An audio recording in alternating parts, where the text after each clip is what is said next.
Hello dear students, class 11 के कैसे हैं आप लोग। आज एक बहुत खास टॉपिक पढ़ने वाला है, बहुत जल्दी पढ़ने वाला है, बहुत इंपॉर्टेंट पढ़ने वाला है। एक क्वेश्चन कंफर्म बनेगा यहाँ से और बहुत कुछ सीख के जाने वाले हैं 5 से 10 मिनट में, बहुत ही काम की चीज़। ठीक है, तो आज हम लोग डिस्टेंस की स्मॉलेस्ट यूनिट और लार्जेस्ट यूनिट के बारे में डिस्कशन करेंगे। लार्जेस्ट यूनिट में हम लोग एस्ट्रोनॉमिकल यूनिट पढ़ेंगे, लाइट ईयर पढ़ेंगे, पारसेक या पैरेलैटिक सेकेंड पढ़ेंगे। डिस्टेंस की बड़ी यूनिट है।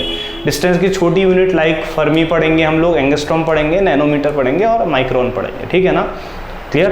तो स्मॉलेस्ट यूनिट से शुरू करते हैं, तो बहुत छोटी मोटी चीज़ें हैं, खत्म करते हैं फिर मेन चीज़ में जाता है। ठीक है, तो सबसे पहले देखो डिस्टेंस की जो स्मॉलेस्ट यूनिट होती है, सबसे ज़्यादा स्मॉलेस्ट यूनिट होती है डिस्टेंस की, सबसे छोटी यूनिट होती है फर्मी। सबसे छोटी यूनिट मतलब न्यूक्लियस की रेंज, न्यूक्लियस का साइज। ठीक है, तो कह सकते हो कि एक हाइड्रोजन में सिर्फ एक ही तो एलिमेंट होता है ना, एक ही तो प्रोटॉन होता है ना। तो कहीं ना कहीं कह सकते हो कि हाइड्रोजन के न्यूक्लियस का जो साइज होता है वो 1 फर्मी के इक्वल होता है। ये चीज़ भी सीखो। हाँ, तो फर्मी डिस्टेंस की सबसे स्मॉलेस्ट यूनिट है और फर्मी को FM से दिखाते हैं, फेम्टोमीटर। ठीक है, तो 1 फर्मी इक्वल टू होता है 10⁻⁻15 मीटर। ठीक है, तो फर्मी न्यूक्लियस के साइज को बताती है और ये प्रोटॉन की न्यूक्लियस के इक्वल होता है 1 फर्मी। हाँ, तो फर्मी डिस्टेंस की सबसे छोटी यूनिट होती है, इसको FM से दिखाते हैं बच्चों। 1 फर्मी इक्वल टू इतना। एंगस्ट्रॉम बच्चों फर्मी से थोड़ा सा बड़ा होता है, तो एंगस्ट्रॉम ANGSTROM, एंगस्ट्रॉम को कैपिटल A के ऊपर नॉट या फिर 0 बोलते हैं, इससे दिखाते हैं। इसकी वैल्यू होती है 10⁻⁻10। कोई दिक्कत तो नहीं है। तो 1 एंगस्ट्रॉम 10⁻⁻10 मीटर का होता है। ये किसके इक्वल होता है पता है? Size of atom.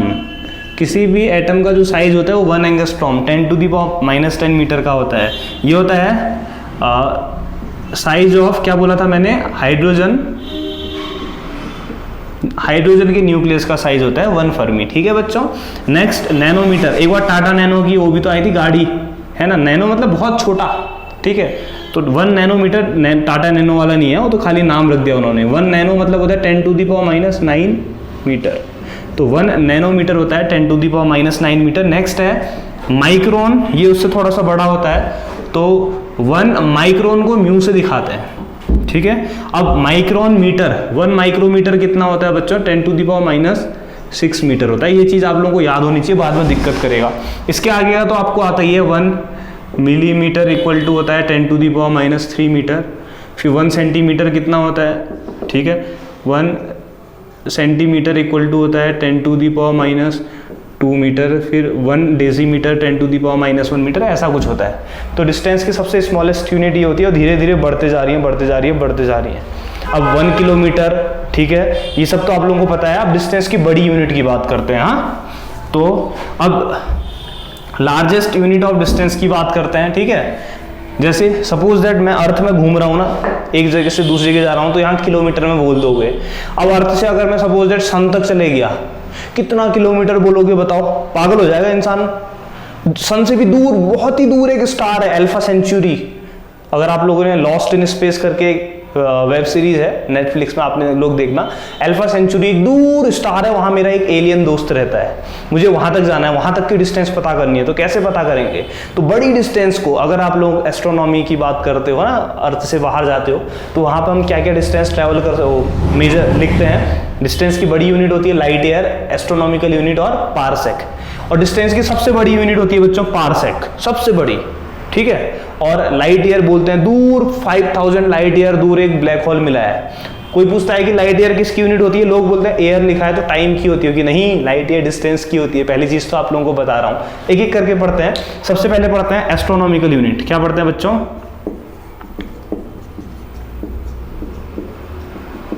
Astronomical unit.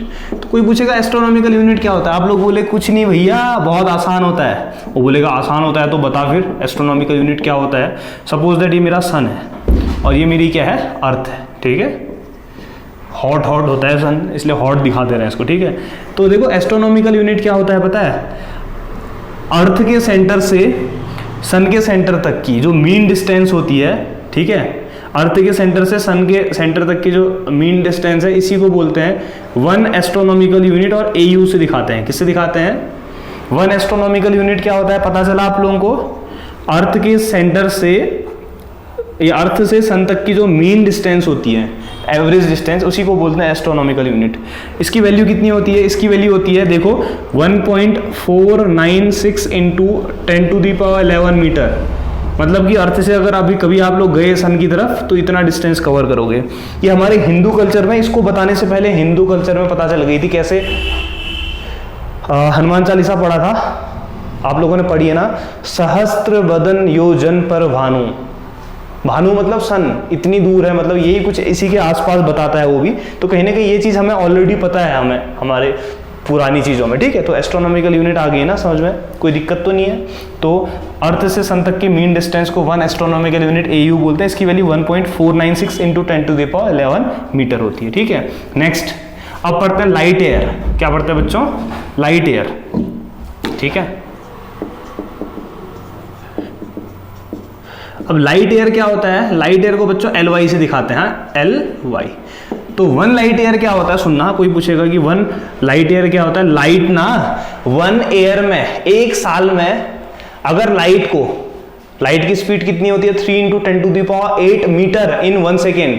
मतलब लाइट 3 × 10⁸ मीटर जा सकती है एक सेकेंड में।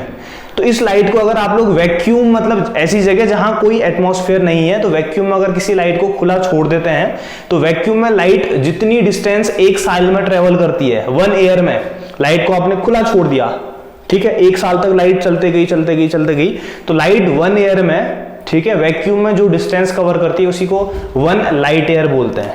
अब आप लोगों को बताया कि लाइट की जो स्पीड होती है 3 × 10⁸ मीटर पर सेकेंड होती है। इसका मतलब लाइट एक सेकेंड में कितना जाती है? 3 × 10⁸ मीटर। अब 1 लाइट ईयर मतलब 1 ईयर में, कितने ईयर में? 1 ईयर में लाइट कितनी डिस्टेंस ट्रेवल कर रही है, उसको 1 लाइट ईयर बोलते हैं। अब चेक करते हैं, हाँ, 1 ईयर में लाइट कितनी डिस्टेंस ट्रेवल करेगी। तो बताओ 1 ईयर में कितने डेज होते हैं? 365। 1 डे में कितने आवर होते हैं बताओ? 24। 1 आवर में कितने मिनट होते हैं? 60 मिनट। और 1 मिनट में कितने सेकंड होते हैं? 60 सेकंड। तो कह सकते हो कि एक साल में इतने सेकंड होते हैं। अब एक सेकंड में लाइट कितनी डिस्टेंस ट्रेवल करती है? 3 × 10⁸। एक साल में, एक सेकंड में लाइट 3 × 10⁸ मीटर जाती है। तो एक साल में इतने सेकंड होते हैं, तो इतने सेकंड में कितनी डिस्टेंस जाएगी? इतना, इंटू 3 × 10⁸ निकल जाएगा। तो इसको मल्टीप्लाई करना, ये वैल्यू आती है 9.467 इंटू 10⁻15 मीटर। तो लाइट को अगर फ्री स्पेस में आप लोग खुला छोड़ देते हैं एक साल तक, जितनी डिस्टेंस ट्रेवल करेगी उसी को 1 लाइट ईयर बोलते हैं, इतनी रहती है। आ गया? बहुत आसान है ना, ठीक है। लाइट ईयर से भी बड़ी यूनिट होती है, ये 15 में है, देखो एस्ट्रोनॉमिकल यूनिट से बड़ा होता है फिर लाइट ईयर, ठीक है। अब बात करते हैं पारसेक। पारसेक क्या होता है? सुनना, हाँ बच्चों, देखो एक बहुत ही बड़ा सर्कल बन रहा है ना। अर्थ कैसा है? अप्रॉक्स स्फेरिकल है ना, लेकिन आप लोगों को अर्थ स्फेरिकल लगता है, आप अर्थ के एक छोटे से हिस्से में हो आप लोग, तो आप लोगों को अर्थ फ्लैटन लगता है, ठीक है ना। तो सुनना, आप लोगों ने पढ़ रखा होगा कि किसी भी सर्कल के आर्क के लिए, ठीक है, एंगल इक्वल टू कितना होता है? आर्क अपॉन कितना होता है? रेडियस, ठीक है। तो रेडियस इक्वल टू कितना होगा बताओ बच्चों? पहले डेफिनेशन बता रहा हूँ, 1 पारसेक क्या होता है। तो रेडियस इक्वल टू होता है आर्क अपॉन कितना होता है? एंगल, ठीक है। तो रेडियस इक्वल टू होता है आर्क अपॉन एंगल। इफ मेरी जो आर्क है ना बच्चों, आर्क मेरी 1 एस्ट्रोनॉमिकल यूनिट के इक्वल हो जाए एंड मेरा जो एंगल है, ठीक है, 1 सेकेंड को ऐसे दिखाते हैं डबल डैश, ठीक है, आप लोगों को सिखा रखा है मैंने पीछे मैथमेटिकल टूल्स में। 1 सेकेंड को डबल डैश से दिखाते हैं, मिनट को 1 डिग्री को ऐसे, 1 मिनट को ऐसे, 1 सेकेंड को ऐसे, ठीक है ना। तो मैंने बोला अगर मेरी आर्क 1 एस्ट्रोनॉमिकल यूनिट के इक्वल हो जाए और एंगल मेरा 1 सेकेंड हो जाए, उस केस में जो मेरी रेडियस है ना बच्चों, रेडियस, ठीक है, वो रेडियस मेरे 1 पारसेक के इक्वल होती है। तो पारसेक कह सकते हो कि एस्ट्रोनॉमिकल सबसे बड़ी यूनिट है। एस्ट्रोनॉमी में डिस्टेंस की सबसे बड़ी यूनिट पारसेक होती है। और पारसेक कैसे निकलता है? 1 पारसेक कैसे निकलता है? सुनना, हाँ, मैंने बोला अगर मैं आर्क को इस फॉर्मूले में 1 एस्ट्रोनॉमिकल यूनिट रखूं आर्क की जगह, तो आर्क की जगह 1 AU रख दिया, अपॉन एंगल की जगह कितना रख दिया मैंने? 1 सेकेंड रखा, तब मेरी जो रेडियस है इसी को बोलते हैं 1 पारसेक, ठीक है। तो अभी 1 पारसेक की वैल्यू निकाल लेते हैं कितनी आती है, हाँ। तो 1 पारसेक निकालते हैं कितना आता है। तो 1 एस्ट्रोनॉमिकल की यूनिट अभी बताई थी मैंने आप लोगों को वैल्यू, 1 पॉइंट कितनी होती है 1 एस्ट्रोनॉमिकल 496 यहाँ पर लिखी है मैंने, इंटू 10⁻11, ठीक है। तो 1 एस्ट्रोनॉमिकल यूनिट की वैल्यू रख दी मैंने। अब ये 1 सेकेंड है ना, 1 सेकेंड को, ये एंगल की यूनिट होती है सेकेंड, इसको रेडियन में कन्वर्ट करना पड़ेगा। अब कैसे करते हैं पता है, सेकंड को रेडियन में, सबसे पहले 1 सेकंड को आप मिनट में चेंज करोगे। सेकंड को मिनट में चेंज करने के लिए 60 से डिवाइड कर दोगे तो 1/60 ये मिनट आ गया। हाँ, अब मिनट को आप डिग्री में कन्वर्ट करेंगे, तो मिनट को डिग्री में कन्वर्ट करने के लिए 60 से डिवाइड करते हैं बच्चों, अभी डिग्री में आ गया। और 1 डिग्री को रेडियन में कन्वर्ट करने के लिए किससे मल्टीप्लाई करते हैं बच्चों, रेडियन में कन्वर्ट करने के लिए π/180 से मल्टीप्लाई करते हैं, ठीक है, क्योंकि 2π रेडियन इक्वल टू होता है 360 डिग्री, तो पाई रेडियन इक्वल टू कितना हो गया 180 डिग्री, तो 1 डिग्री इक्वल टू कितना हो जाएगा π/180 रेडियन, ठीक है। तो सीधी सी बात है, मैंने एंगल को, सेकेंड को अगर आप लोगों ने किस में कन्वर्ट करना है बच्चों, रेडियन में कन्वर्ट करना है, तो ऐसे करते हैं, यहाँ पर लिख भी देता हूँ जिसको पता नहीं है। 1 सेकेंड इक्वल टू होता है 1/60 मिनट। अब इसको डिग्री में चेंज करता हूं तो 60 से डिवाइड किया, ठीक है, डिग्री, फिर इसको रेडियन में कन्वर्ट करना है तो π/180। पाई की वैल्यू तो 3.14 होती है, पता है ना आपको। तो 1 सेकेंड में इतना रेडियन होता है। एंगल को ना हमेशा रेडियन में रखते हैं, मैंने आप लोगों को बताया था SI सिस्टम में, ठीक है। एस्ट्रोनॉमिकल यूनिट की वैल्यू रख दी, इसकी रख दी। अब इस पाई की जगह आप लोग क्या रख दोगे, अगले स्टेप में करना 3.14। इसको सॉल्व कर लेना, इसको सॉल्व करके आप याद कर सकते हो। हाँ, 3.08 इंटू 10⁻16 मीटर आता है, तो 1 पारसेक, ठीक है, या 1 पैरेलैटिक सेकेंड इतना आता है। अब थोड़ा सा फिगर बना के समझाता हूं पारसेक को आपको। हाँ, मैंने बोला कि मेरी जो आर्क है अगर 1 एस्ट्रोनॉमिकल की यूनिट के इक्वल हो जाए, ये मेरा बड़ा सा स्फीयर है, ठीक है, इसका छोटा सा हिस्सा लेता हूं बच्चों, ये, हाँ, ये छोटा सा हिस्सा लिया, इसको मिटा दिया, ठीक है। इसका सेंटर ये है, तो ये ऐसा ही तो कुछ होता है, ये आप लोगों का एंगल होता है, ठीक है, ध्यान से सुनना। ये आपकी होती है आर्क, और ये आपकी क्या होती है रेडियस। तो एक्चुअल में क्या होता है ना, अगर आपका ये एंगल 1 सेकेंड का हो, ये आर्क आप लोगों की 1 एस्ट्रोनॉमिकल यूनिट हो। 1 एस्ट्रोनॉमिकल यूनिट मतलब कि सीधी सी बात है, ये पॉइंट आपका सन होगा, ये आपका अर्थ होगा, तो सन से अर्थ तक की डिस्टेंस की आर्क, ठीक है ना। अगर किसी भी सर्कल के सेंटर पे 1 सेकेंड का एंगल बनाएगा, तो उसकी जो रेडियस है इसी रेडियस को ना बच्चों हम इसी को बोलते हैं 1 पारसेक।